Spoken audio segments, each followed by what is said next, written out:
IELTS Listening Lesson 2. This is the last video lesson for listening on this course. There are only 2 lessons because I don't think teachers can help you with listening so much. I've given you some tips, and in this lesson I'm going to give you some examples and some suggestions for further practice. And that's all I think a teacher can do. After that, you need to do lots of practice alone.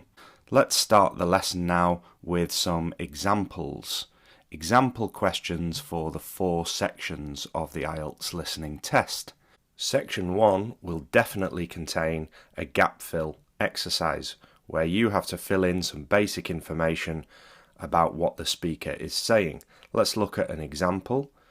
You see joining the local library at the top of the page, and there will be some questions and some gaps like this. You can see name, mark, and then question 1, address, question 2, etc. I'm going to read the transcript for this exercise and you can try and fill in the gaps. In these gaps, let's say you're allowed to use one word and or a number only. So you can use a word or a number or a word and a number. Here's the recording. Listen now. My full name is Mark Braithwaite. That's B-R-A-I-T-H-W-A-I-T-E. Braithwaite. I live at number 18 Hill Street, Newtown. I'm joining the library because I'm about to start a postgraduate degree and I need access to books about the local area. That's the end of the transcript. Let's have a look at the answers. It was number 1, Mark Braithwaite. Check your spelling. Number 2, 18, Hill. Remember, we're allowed a number and a word. Number 3, postgraduate. Check your spelling. Spelling is very important. If you make a spelling mistake, unfortunately, it will be marked wrong. Now let's move on to section 2. In this section, you could have a gap fill, a multiple choice, or a matching exercise. Let's look at another gap fill, but this time it's a gap fill in a diagram. And this is more difficult for many people because when you see the diagram like this, you're not sure where to look. It's not as easy as a normal list of questions. However, the technique is you should follow the numbers, the question numbers. Questions in the listening test always go in order, so we know that the recording will start with question 11. You'll hear that first, and then you'll hear the answer to number 12, and then number 13. So follow the numbers of the questions around the diagram. That's the order that the speaker will describe the diagram in. Let's listen now. I'm going to read the transcript and you'll hear the answers, put them in the gaps. In this case, you can only use one word in each gap. The school is located in the centre of town, not far from the shopping area and several prominent buildings. If you leave the school building and walk along the main high street, you'll see the cinema on the left, just after the crossroads. Further along the high street, the road bends to the right, just after Woods Lane, and becomes East Avenue. And Town Hall Square is the large open area at the end of this street. That's the end of the transcript, and here are the answers. Number 11 was the cinema. It was on the left just after the crossroads. Number 12 was East Avenue. After Woods Lane, the other road that isn't marked on the right was called Woods Lane, and the Town Hall Square was at the end of East Avenue. Don't worry about the capital letters at the beginning of the words East and Square. It's completely fine to write East and Square without the capital. There is no rule about this in the IELTS test. They don't care at all about capital letters, small letters, uppercase, lowercase. You can write your answers any way you want, but the spelling must be correct. So square needs to be spelled correctly, for example. Let's move on to another exercise from section 2, this time a matching exercise. Here's the exercise. It says, when can visitors see each show? write the correct letter A, B or C next to questions 18 to 20. A, B and C, you've got the three choices: all year round, during all school holidays, once a year, and then you've got questions 18 to 20, the names of three shows. And these will go in order again, 18, 19, 20, you'll hear the three shows in the correct order. I'm going to read it now and you listen and put the correct letter at the end in these spaces next to the questions. We put on three main shows for children, but parents should make sure that they book well in advance to avoid disappointment. Our children's shows are very popular. Tickets for Magic on Ice sell out very quickly because this is our Christmas show and it only runs for 2 weeks during the Christmas holiday. If you're looking for something to do with your children at the weekend, I would recommend a visit to our farm to see Animal Fun and Games. This show is open on Saturdays and Sundays during both term time and school holidays. Finally, Rides and Slides is closed during the school term but open when children are off school. That's the end of the recording. Hopefully you got the answers. Let's see what they are. Magic on Ice was C, once a year, because it said 2 weeks during the Christmas holiday only. Then 19, Animal Fun and Games was A, all year round, because it said it's open on weekends, Saturdays and Sundays during both term time and school holidays. And Rides and Slides was B, during all school holidays only, but not during term time. It said open when children are off school, but closed during the school term. So those were two typical exercises from section 2. Now let's move on to section 3, and you could get a gap fill or a multiple choice in this section. Let's look at a multiple choice question now. This is where it starts to become difficult because you have a lot to read. Look at this example. Lots of information to read, so it's very important to read all of that during the break before the recording starts. And my tip that I gave in lesson 1, underline keywords during that break time. Let's underline some words and read the question together.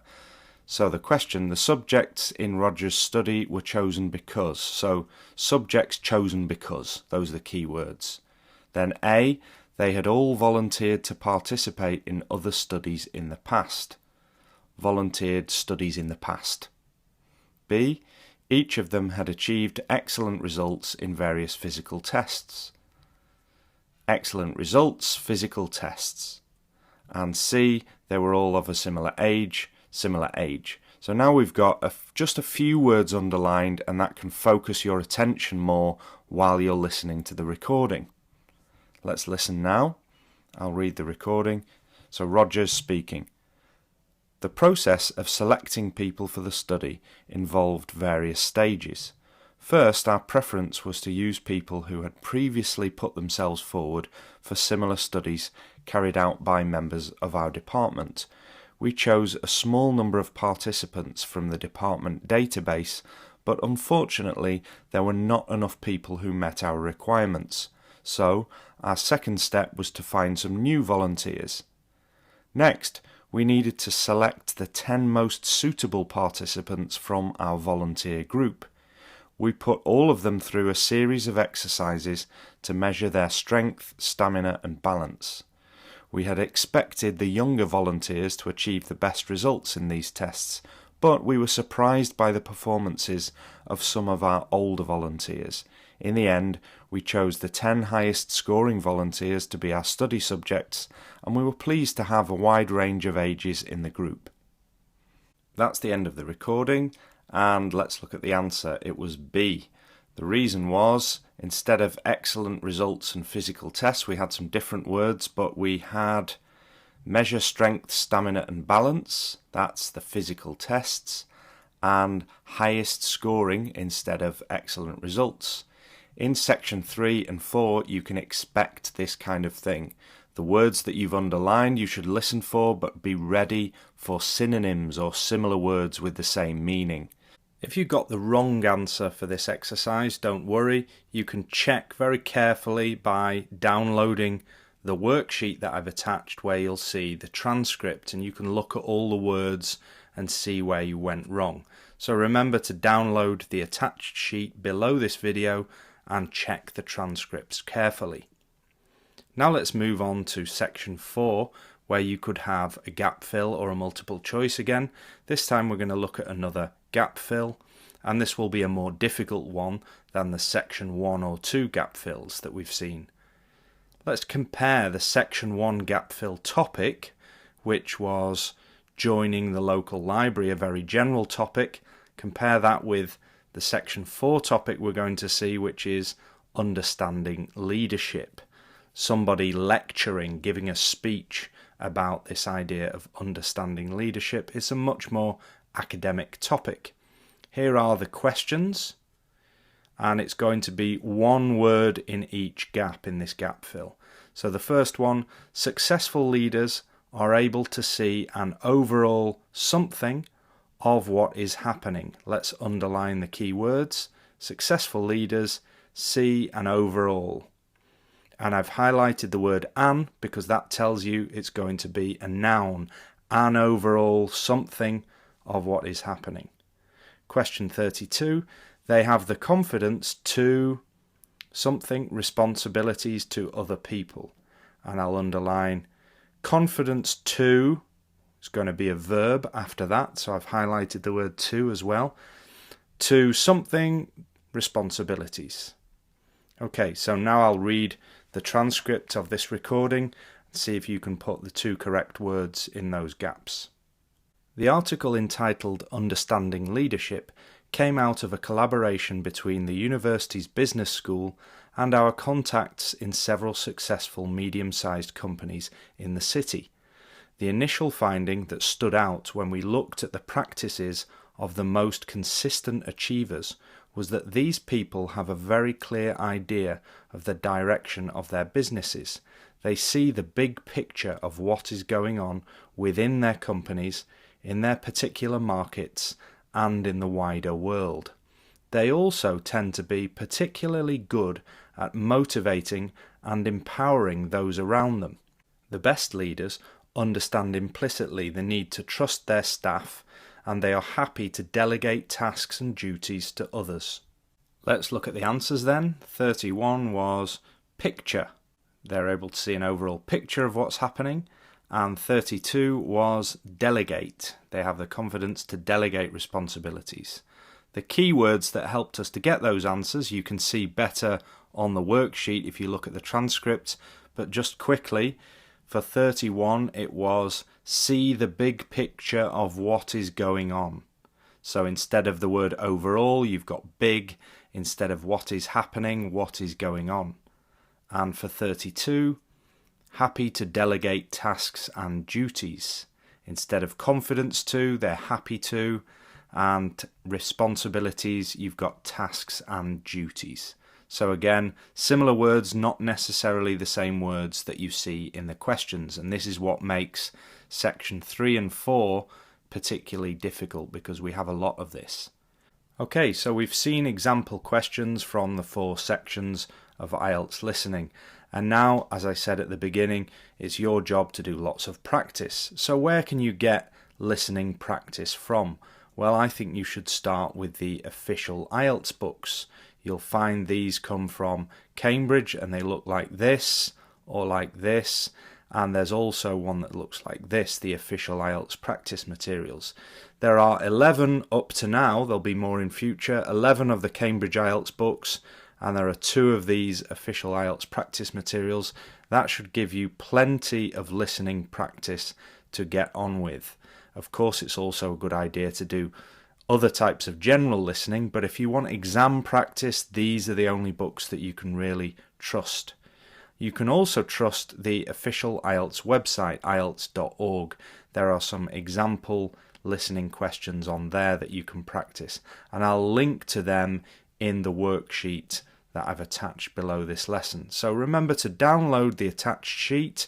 You'll see the transcripts of everything that we've done in this lesson, and also my tips on where to find those further practice sources. That's the end of the 2 listening lessons on this course. I hope you found them useful.